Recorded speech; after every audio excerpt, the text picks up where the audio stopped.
We next have with us Ms. Lim Bayan, Head of Sustainability Group at MAS, Mr. Eric Lim, Chief Sustainability Officer from UOB, and Ham Wei Mei, Global Head of Carbon and Environment Products at Carbon Exchange. They'll examine the financial system's role as a crucial enabler for companies that are pivoting towards sustainability. We'll discuss the progress the financial sector has made and some of the efforts among various players in the ecosystem to deliver quality green solutions to facilitate the world's move towards net zero.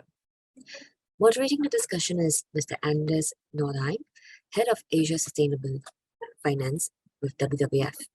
Hi, good afternoon, everybody. I'm Anders. I'm with the WWF Sustainable Finance team, and I'm delighted to have a distinguished panel here with Bayan from MAS, Eric from UOB, and Wei Mei from Air Carbon Exchange. Looking forward to a engaging discussion.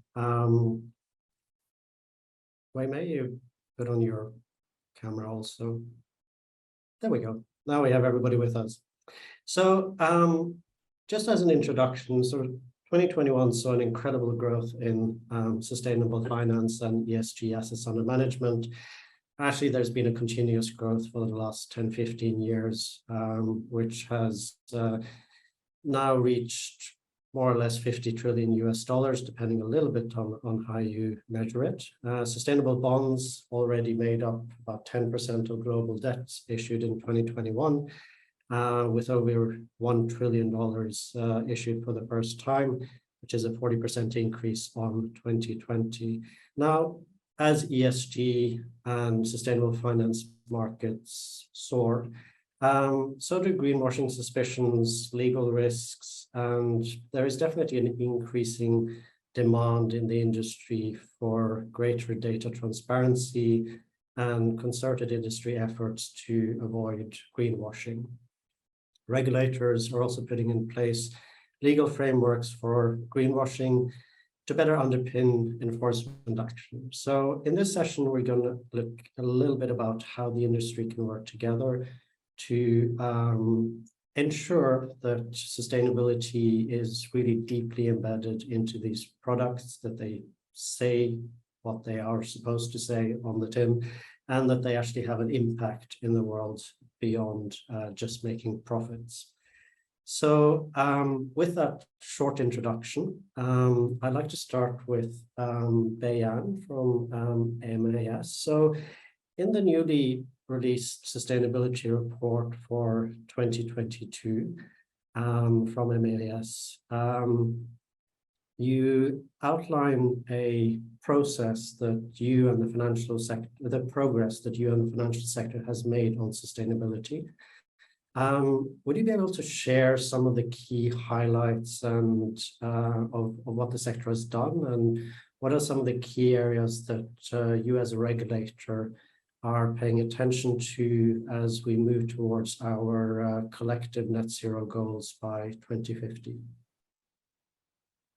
Yeah, happy to do so. And actually, I think I really echo, what Anders have said, that the sustainability momentum has been extremely strong over the past 2 years.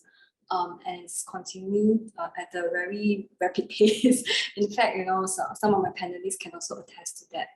But what we have realized was, that last year is really a year of commitments. Everybody was rushing to say that, they will get net zero somehow. And this year is the year of realization that you need to change from commitments to, credible action. And that has really seen, how the financial institutions have changed in terms of, their approach. Not for the worse, but really for the better, in terms of putting in more credible milestones, interim milestones, to make sure that certain steps are being put in place such that the end goal, which is either net zero by 2050 or maybe slightly beyond for certain countries, those can be met. And I think what I've also been hearing, especially in this part of the world, when we talk about combating climate change, supporting net zero, it's not about just strictly divestment of assets. Because if you take a very strict risk management approach, the typical way is that if this is a red or brown dirty asset, let's not go into there. We go straight into the green. But there's actually this huge area called transition that nobody really knows how to quantify what that is. But at the back of our hands or mind, we know that it's important because if we don't support this transition activities, then that could result in either stranded assets because the financing to these transition activities is immediately cut off. And there could be negative spillovers from an inclusivity angle and also social plus GDP angle as well. So increasingly, I think it's quite heartening to see that FIs are also taking an approach to understand what exactly does transition activities and assets mean, what does transition plans really mean, and also really then coming up with the necessary solutions to unlock this kind of transition finance. The other thing that I think we've been noticing so far is that increasingly, and I hope that will also be the case in Asia, is that general recognition that climate change is not the only goal. There's also nexus back to biodiversity. There's also nexus back to how does transition support inclusivity and being just, disrupt certain jobs immediately and cause huge problems to certain societies. So that I think is a trend that we are looking to see. And we hope that most of the FIs will also start to embrace some of these issues going forward. Thank you, Bayan. That's a great start to the discussion. Eric? Yeah. So maybe let me add on a little bit to the conversation, Anders. I think Bayan touched on a really important topic on transition finance, and I'd like to try to build on that a little bit. Everybody's heard about green finance or sustainable finance. And then there's this term, transition financing or transition finance. So first, perhaps let's get clear what the two different terms are and how they are, while distinct from each other, both are very important tools for getting us towards that net zero by 2050 future, right? Green financing is very easy to understand, right? If you have technologies that are significantly low carbon or zero carbon, like solar, hydro, or wind, that's very easy asset classes, good candidates for green financing. If you think about green buildings that are highly efficient in terms of the energy use, again, great candidates for green financing, right? And so I think green financing is an easy financing class to understand. When we talk about transition financing that Bayan was talking about, it is a much more complex area because it relates to financing of what we call hard-to-abate sectors or hard-to-abate types of asset classes of business models. In this area, you want to think about things like oil and gas, you want to think about coal, you want to think about fossil fuel power generation type assets, right? And typically with transition finance, some of the big challenges that face these sectors of companies and really the nations also that depend on some of these technologies or business models is in order to make that transition from high carbon emitting business models or assets towards low carbon or net zero, it requires, number one, very long runways, right? So it's not something you can switch over, in a couple of years. Number two, it will require very large CapEx investments, right? And, this is very daunting when you think about the fact that we need to get to net zero within 22 years, right? 28 years. And a lot of the work, therefore, needs to be done over the next 5 to 10. And in some of these industries, the new technologies that will be either net zero or carbon neutral or low carbon, those technologies may not be fully available or may not be commercially scalable yet, right? So you find yourself in this kind of catch-22 with hard-to-abate companies. If we don't help them transition, we'll never get to net zero. But at the same time, it's very hard for them to find a path towards net zero because of some of these challenges. And that's where transition financing becomes a very important tool that we've got to bring to bear, especially in our part of the world, where a lot of our economies are quite natural resources based and are developing, and therefore need to be able to deliver reasonable to high GDP or economic growth while managing this whole transition over to a net zero future by 2050, right? And this is where, you know, a bit of maturity is important in the conversation, because sometimes the conversation is, why don't you just stop financing some of these high carbon industries?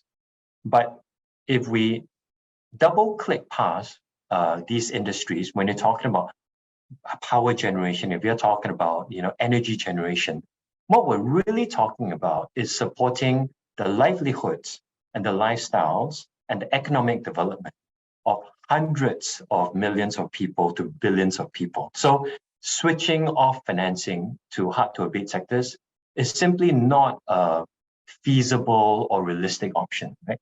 And so transition becomes very critical in order to make sure that we can have very high quality pathways towards net zero, but still be keeping the economic engine going. So where does this put us, right? It's a tricky area with a lot of reputational risk. This is where it's very important that when we work with our clients, we're able to, number one, help them understand where the writing is on the wall. Number two, where the sectoral pathways may look like, and then be able to help the boards and management of these companies kind of activate their own transition plans so that they can make their business model as climate resilient or net zero resilient as possible. So just a couple of key thoughts on that very important area that Bayan talked about that I thought I'd just expand on. Hope that was helpful, Anders. Yeah, no, Eric, and sorry, if I could also add on what Eric said, because it was really good that, you know, give such a comprehensive overview on the complexities of transition. I think the takeaway for the people who have done it is also that the idea of transition is not that it's transition forever. We also want to make sure that there's some time bound towards that element, you know, because over time, as what Eric has said, once technology and certain aspects start to kick in, then clearly, you know, the financial institutions and the real economy has to switch gears very quickly to these green activities, right? But it's more that in this interim period, there are certain constraints, then let's not forsake some of those transition activities when we think about financing. Yeah, absolutely. I mean, thank you for those points, Eric and Bayan. That's, I mean, the transition discussion is incredibly interesting, and you know, I think we also need to recognize that you know, while some transition elements of economic activity will have to remain, such as steel production, and certain other commodities, there's also other transition elements that will eventually disappear from our economy. Oil and gas, for example, does not have any place in energy production after 2050. So that's kind of a transition out of an economic activity, whereas others, as you mentioned, will be part of it. So we need to figure out how can they be transitioned to a point where they can still, we can still on balance achieve a net zero economy. And I think that's where you know, we can bring in Wei Mei to the discussion around offsetting. So offsetting residual emissions after you've done all of these wonderful activities to try to reduce emissions as much as possible is really a key element to move into a low carbon and nature positive economy. So how can investors and financiers and you know, buyers of these products ensure that they're credible? And what do you think are some of the opportunities and challenges in this area, Wei Mei? Oh, thanks, Anders. Thanks for the introduction, and actually thanks to Bayan and Eric also for their comments. I usually come at the end of the the decarbonization conversation, because that's where carbon credits sort of come in. So I'm usually at the tail end of these discussions. So as Anders mentioned, after corporates have basically implemented their carbon offsetting or reduction programs, there'll always be some residual emissions. That's the portion of your carbon footprint you can't somehow, get away from. It's part of your energy footprint. It's there, and you have made all viable efforts into cutting your carbon footprint. But still, there are some residual emissions. What do you do with them? So you have the option of offsetting your carbon footprint with carbon credits, but then there are significant questions, I think, around what kinds of carbon credits you should be acquiring and applying towards your residual emissions. I think there's a lot of lack of confidence over what you should or should not do out there that we hear quite often from the corporates. I say lack of confidence rather than confusion, because I find that a lot of companies, they're not confused at all. They understand that there are different standards and frameworks regarding carbon credits and which are high quality carbon credits out there. But there's just actually what I think is a lack of confidence over what to do. And I think a simple rule of thumb that I have is for corporates is simply to decide which standard or framework you want to align to. This is if your actions are voluntary. If you're covered by a compliance scheme such as a carbon tax, then do follow what your regulators are telling you to do. If you're, so if you're covered under a compliance scheme, do comply. And if you're under a voluntary scheme, that means you're not obliged to comply right now, but you are trying to offset your carbon emissions. Then the question is how to do it. The rule of thumb is simply align yourself to either a standard or a framework. Standards around carbon credits integrity include the Integrity Council for the Voluntary Carbon Markets. Those are the guys who are presenting the core carbon principles that helps tell you what kinds of carbon credits you should be looking for and applying towards your residual emissions. Other options out there include standards or certification programs like British Standards PAS 2060, which can help put you on a path to carbon neutrality.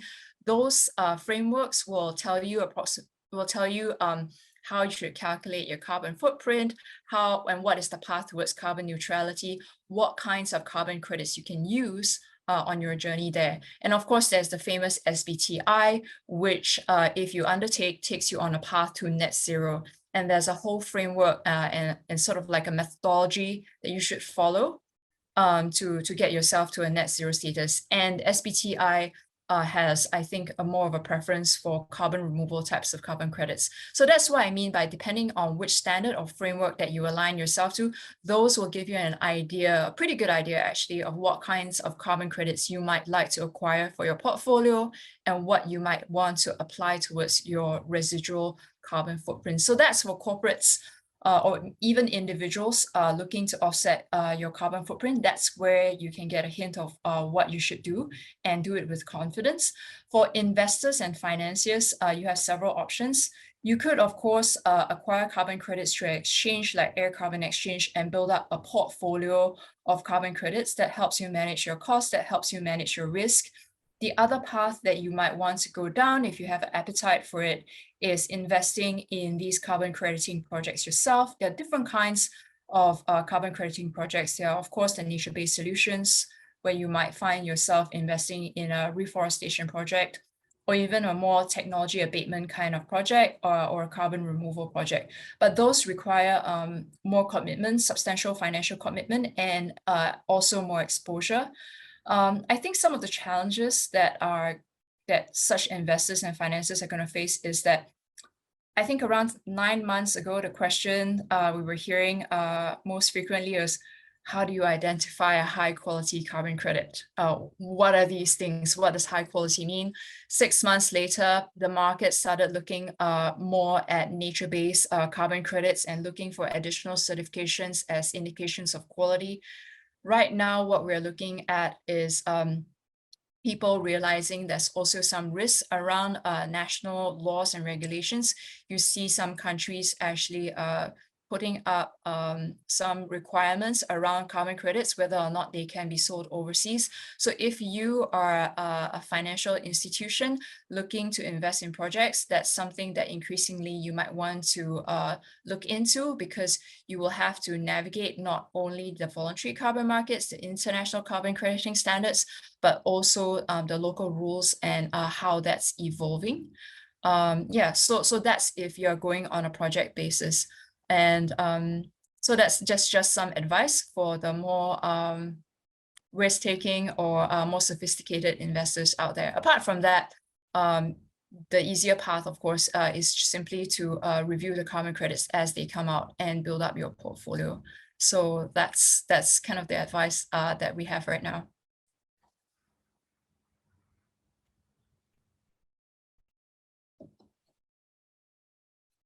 So, Wei Mei, we heard a little bit earlier about the social element also of transition finance and climate change. Can you talk a little bit about the social element of high quality carbon credits also?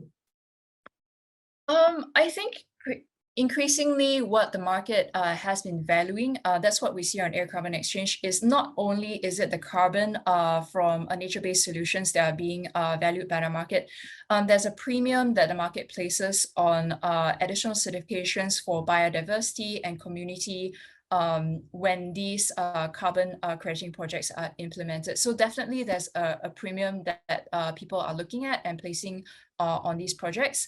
And certainly that is taken by quite a few of the standards out there, particularly the ICVCM. They have defined a high quality carbon credit and also made mention of quantified SDG impacts and adaptation co-benefits. So that gives you a more holistic view of the quality of carbon credit. It's not just how permanent the carbon sequestration could be, is also the quantified SDG impacts and the adaptation co-benefits that accompany the carbon credits. That helps give you an idea of the value and the quality of these credits. Yeah, and that's something that we're also, I guess, looking into on the transition side also. So, for example, in sustainable finance taxonomies, including in the EU and Singapore and other markets, they're primarily climate-driven taxonomies, but there are also, environmental and social safeguards built into those, which are quite important for the just transition discussion, which is becoming more and more prominent also in this region. So that's, I think, something also for people to have in mind when they think about these issues and these solutions. Is we're not just talking about removal of carbon reduction. There's also how this interacts with the nature side, the social side, and other parts of the economy. Absolutely. I mean, we don't want to be focusing simply on carbon. We want to figure out the interactions that are taking place between vulnerable ecosystems and communities around them.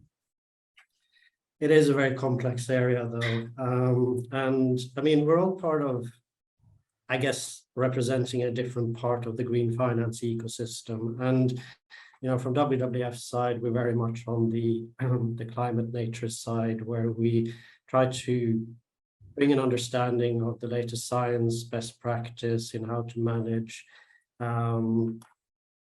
climate change, how to manage increasing nature risk, and bring that into the discussion for the wider economy, for companies, for financial institutions.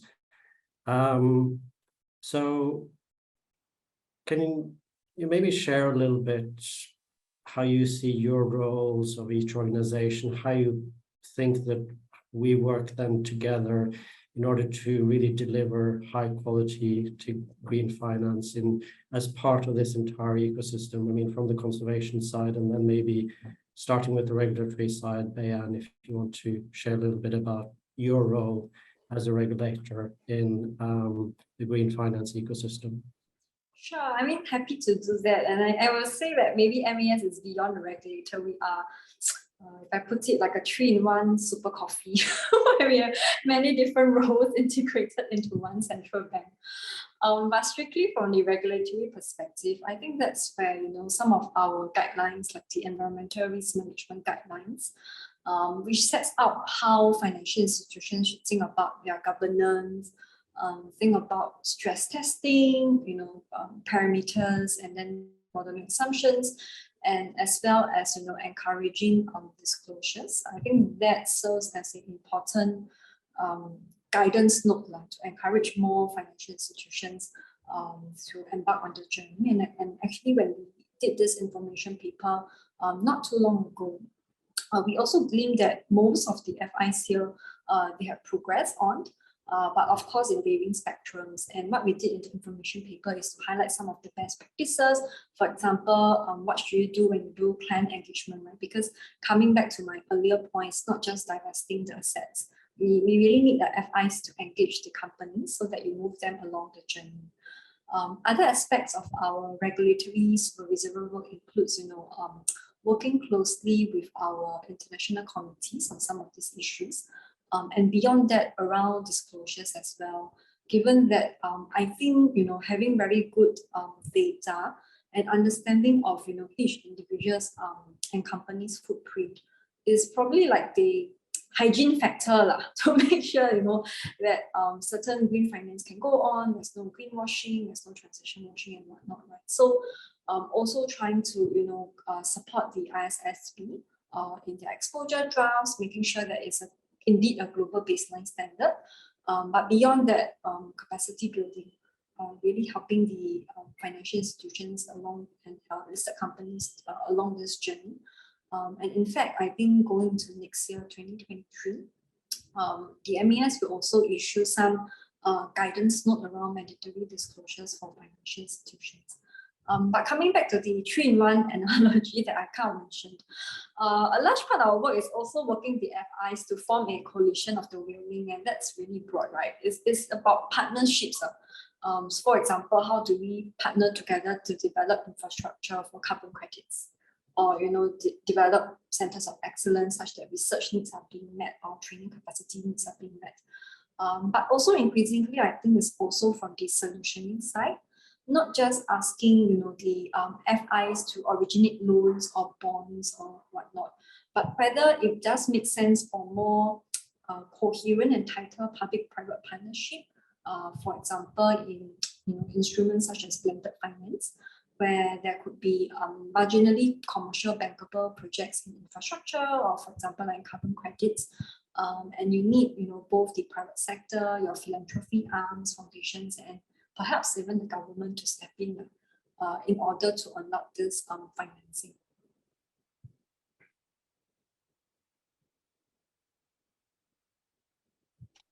Thanks. Eric? Yeah. I love this this flow. We have Bayan start with the regulatory kind of lens, and then we come to the commercial bank, and then Wei Mei kind of mops up on the back end with the whole neutralization and compensatory mechanism.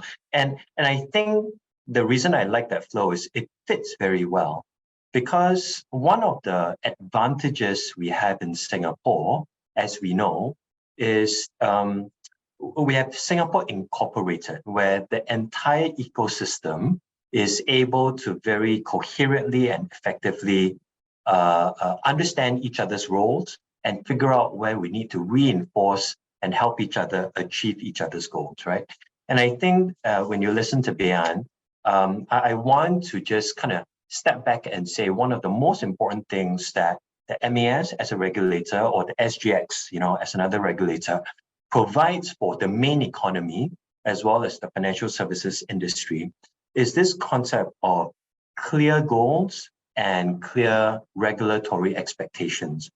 And the reason that is important is then it gives a lot of confidence for the financial services industry and the main economy to know where we need to be moving towards.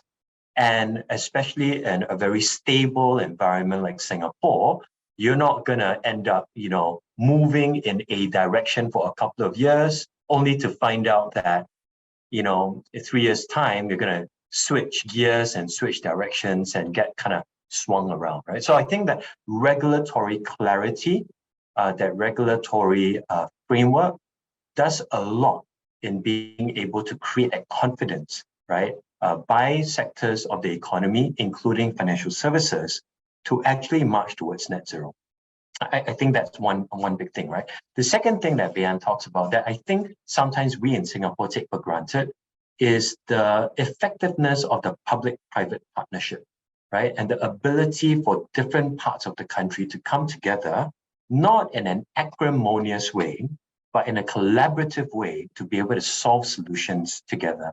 And when you think about something as big as trying to solve for net zero by 2050, not just in Singapore, but across the region and across the world, only 100% collaboration, right, is going to get us there. So I think I just want to reinforce again, kind of the importance of starting from the top, kind of almost brain, right, from the regulators.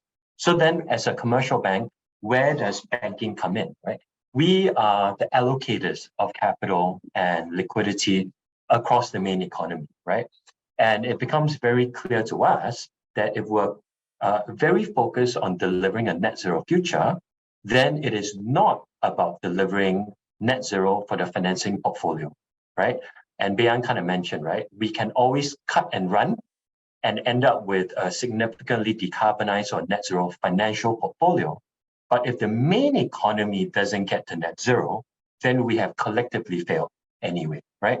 And so the way we think about it really is along different arms, right? First, we have to be able to develop the capability to finance the new technologies that are required, call it green technologies, low carbon technologies, et cetera, that obviously we need, right? The second bit we talked about, really working with clients in the hard to abate sectors, and we talked about it largely fossil fuels, oil and gas, coal, to move them away from the existing business models, because if they don't, their business models are going to come under existential threat anyway, right? And so, helping them kind of diversify away from or transform away from, right? So you kind of bookend the green bit and the brown bit, right? But then another bit that's really important is everyone in the middle. I think one of the things that a lot of attention is paid on is, what about SMEs, right? We know how to work with big companies with massive war chests to be able to help them on their transition journeys. But what about the smaller and medium enterprises, right? And this is where commercial banks like us, right, have a tremendous reach into small and medium enterprises. We've banked them for decades, right? The management teams know our management teams, know our bankers. There's a trusted relationship, right? And so our ability to, number one, help in the education of what's going on in the sector, what are some of the big trends that's going to really affect the relevance, competitiveness, and commerciality of their business models. That's a critical role that we actually play for our customers. Then being able to provide the advisory on, what are some of the key actions that some of the peers or competitors might be taking, therefore that they want to be thinking through. That advisory role is a natural flow on from the education. And where that leads to, obviously, is financing. As they begin to transform their business models, we need to be there with our capital, with our liquidity, with our balance sheet, to be able to finance their transformation and transitions. And one of the things I want to say that we feel a lot of the pain of is for small and medium enterprises who are struggling with inflation, right? Struggling with finding manpower, right? Struggling with just staying afloat in intense competition. One of the critical ways we can help is actually by making the access to new green technologies as easy as possible. And so one of the ways we go about this is we build what we call ecosystem plays. We've got 3 of them, right? U-Solar is for solar energy. U-Energy is for building owners for energy efficiency. And U-Drive is for the financing of the build-up of charging infrastructure as well as electric vehicles. And what we do is we curate all the companies that are required to deliver these solutions together with our balance sheet, so that whenever a client comes in and says, hey, UOB, we're trying to figure out what's the best way for us to, shift away from our existing model to, we were thinking about getting into the EV charging business, right? That we can already help them connect up with the right players, wrap with our balance sheet, and makes that transition as seamless and as painless as possible. So at the end of the day, the one word we hold in our head as we go about doing all of this is, what is the role of a financier in delivering impact? And the impact is very clear. The impact and that goal is that net zero by 2050. So that's kind of how we think about our role as a commercial bank across the various parts of the economy. Great, thanks very much, Eric, for outlining that, and especially for the mention of SMEs. Those are an important part of the economy, and as you say, quite difficult to or challenging to transition sometimes. So, Wei Mei, on your role. Yeah, sure. I mean, from my perspective, well, I'm from a carbon exchange, and we deal with carbon credits. And actually, the history of the carbon markets is such that they were designed as a means of mobilizing capital to invest in worthy carbon projects all over the world. So no country has a monopoly on mitigation potential. So in each economy, especially developed economies, there will be a limit to how much you can decarbonize within a span of time. So if you want to actually offset against your own footprint, you're going to have to invest potentially in projects overseas. And that's how carbon credits are created. They're created under standards like Verra, gold standards. I mean, all these carbon crediting standards meet a majority of the requirements set out by the ICVCM and so on and so forth. So acquiring these carbon credits are actually a way of financing these projects overseas, these mitigation potential overseas. And the other thing I wanted to mention is that traditionally, how people have traded these carbon credits is on an over-the-counter basis. So there have been many brokers and aggregators. And in the past, a lot of these middlemen could have been charging quite substantial fees for the sale of these carbon credits.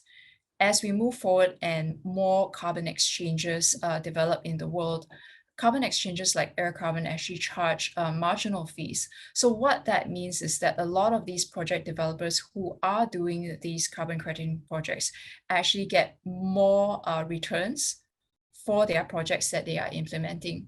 So I thought that's something important that people should also take into consideration when you are using a carbon exchange.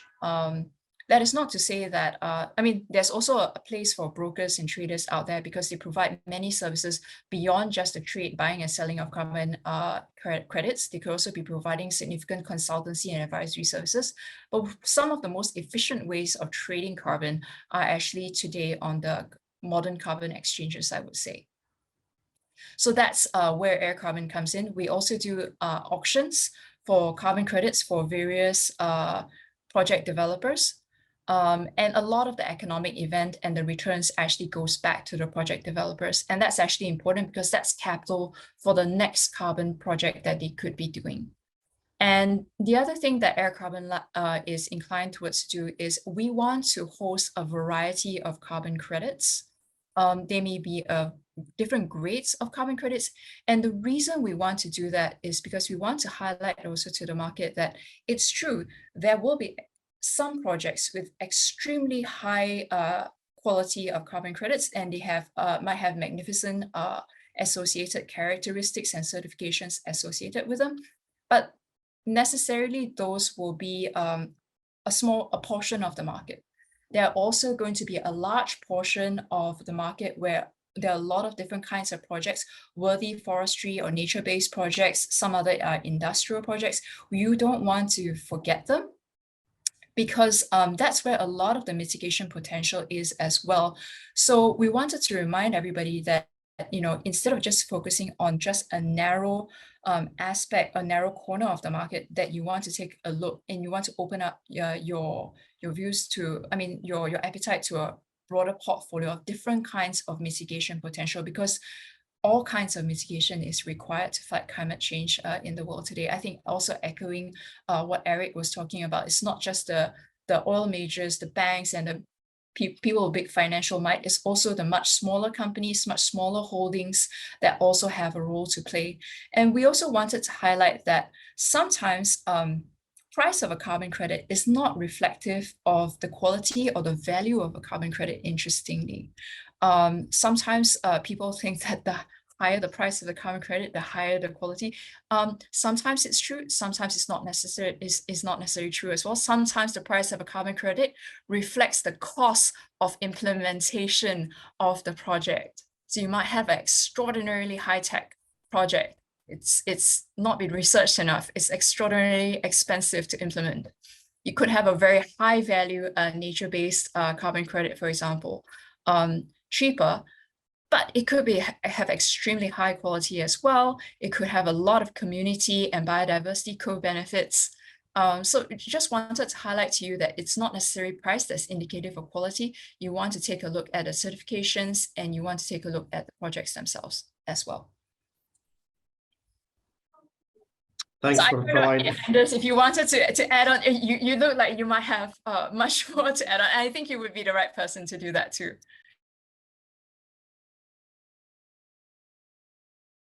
I mean, it's interesting to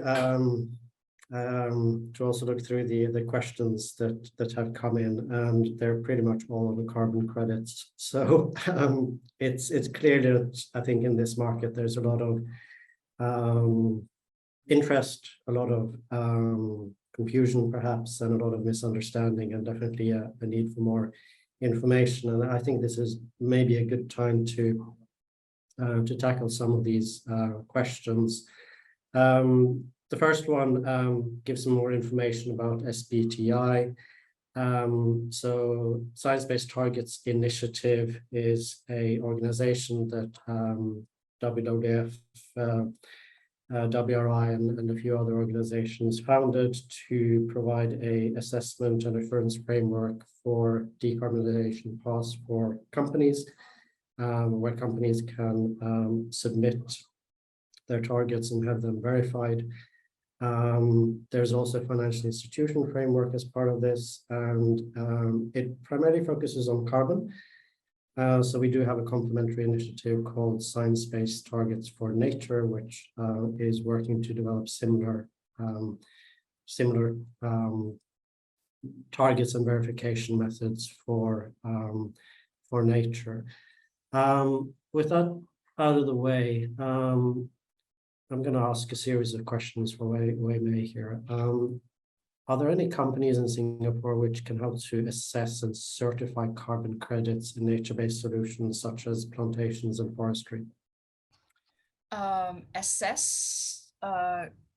Assess and certify. Assess and certify.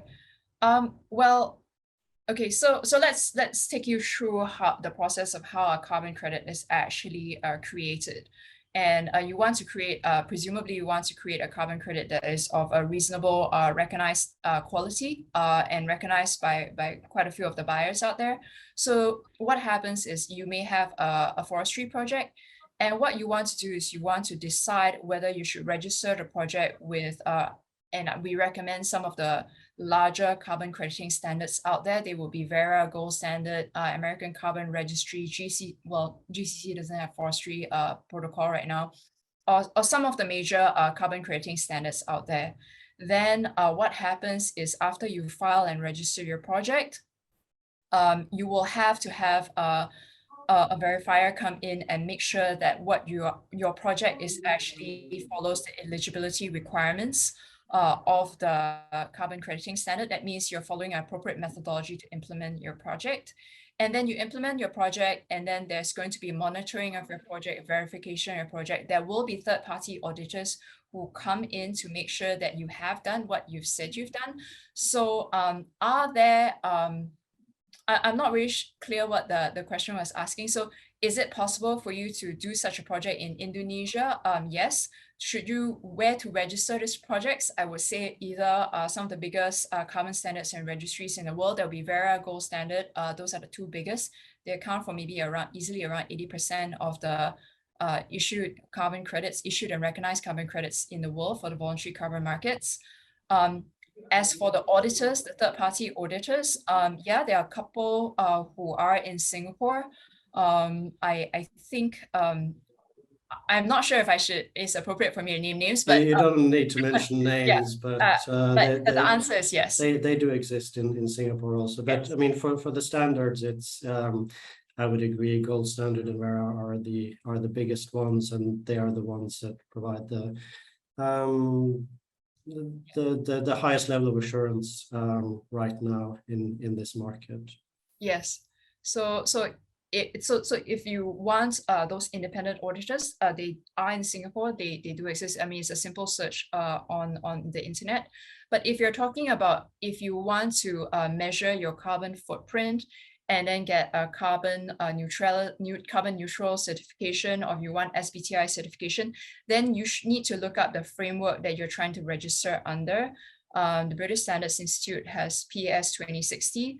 There is the SBTi, which is Science-Based Targets Initiative. There's even a UN framework for carbon neutrality, which you could align yourself to. So in my presentation, I suggested that a good rule of thumb is for you to take a look at these options and figure out which one to align with. Net zero is part of the SBTi initiative, of course. So if you want to be net zero, then you should be under SBTi. Yeah. Thank you. Appreciate that. A few more questions on carbon credits, but just looking at the time also. There's an interesting question here on carbon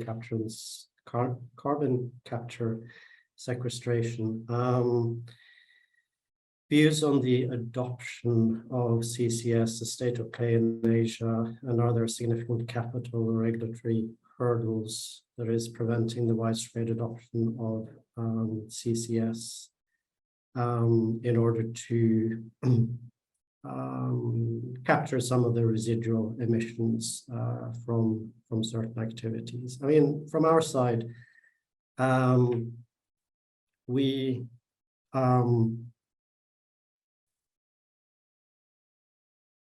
advocate avoidance of using CCS technology.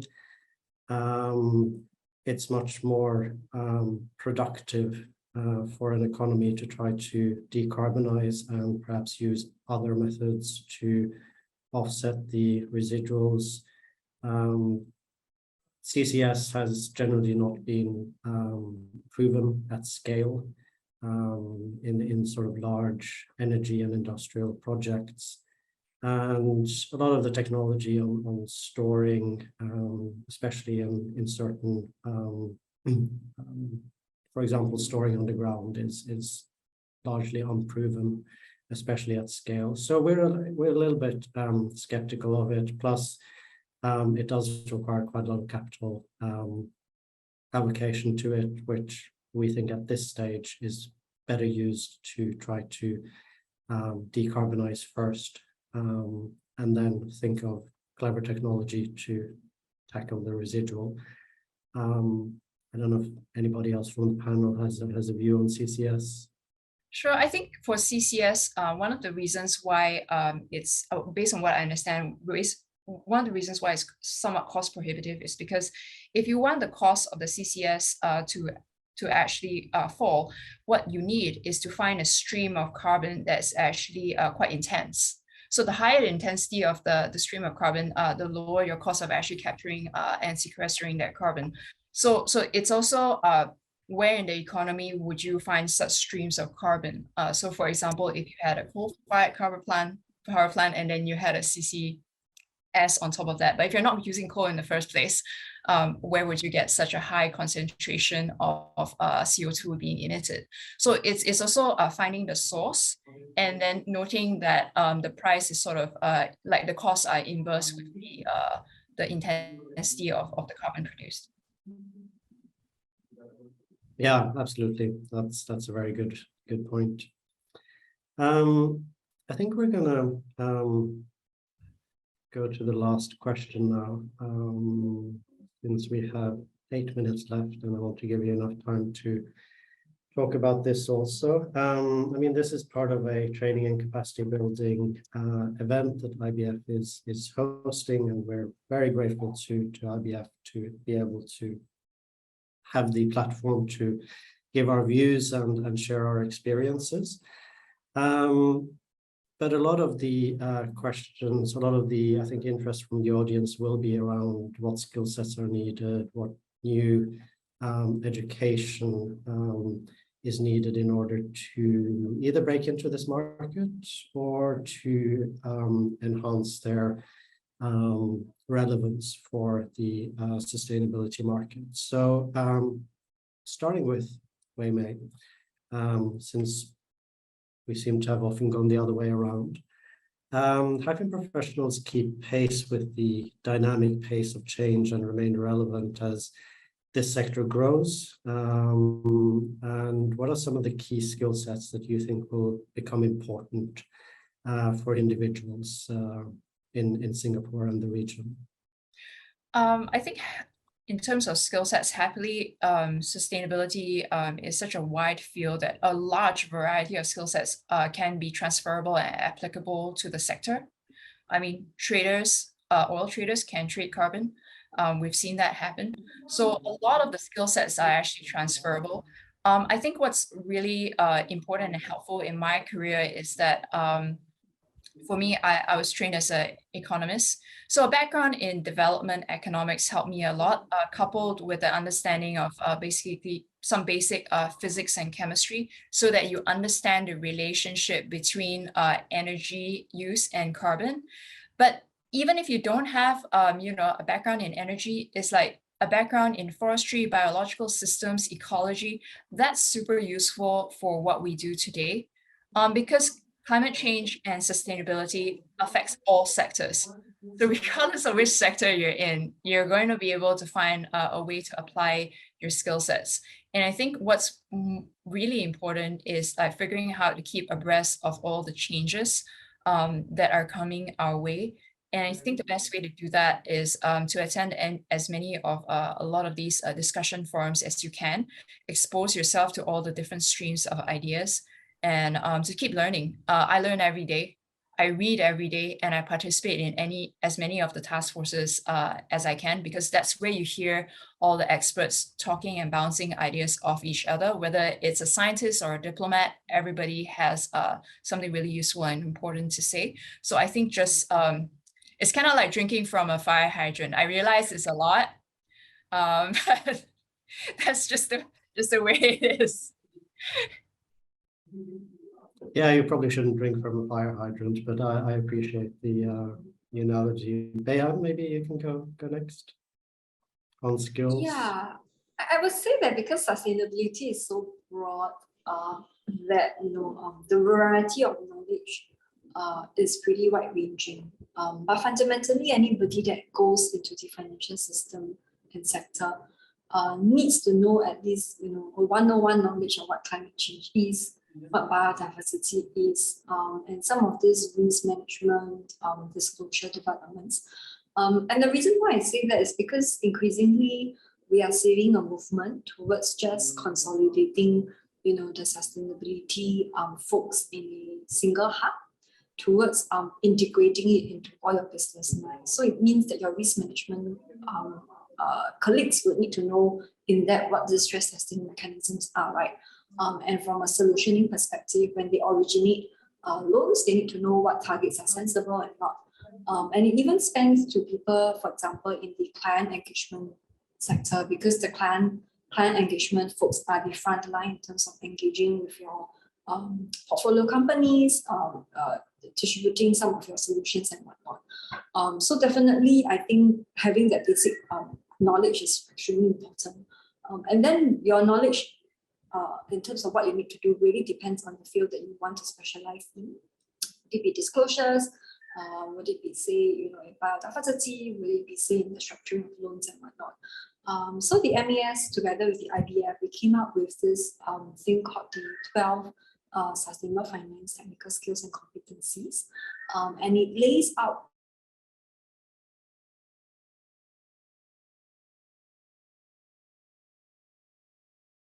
3 being entry level, 5 being the most advanced, then what are some of the skills that you need to perform in that role, for example, in a reporting role, in a solutioning role, etc. And that is really the basis in terms of getting yourself equipped with skills, finding training providers. But at the same time, we are also going to work with a consultant on what we call jobs transformation study, basically to see what emerging roles will pop up if sustainability become mainstream, what roles may be disrupted, and then as what Wei Mei has also said, some of the adjacency kind of skills that will be needed beyond what we have scoped out in the 12 SFTs. So this piece of work will be done sometime by next year, and hopefully we'll be able to do a public sharing on some of those skills. We certainly look forward to that, Bayan. Eric, last word to you. Thanks, Anders. I think as we talk about building careers into sustainability in the area of sustainability, one of the things we need to first and foremost understand is very similar to digital. Sustainability we view to be a megatrend. And what we mean by a megatrend is that it is long tail in its implications.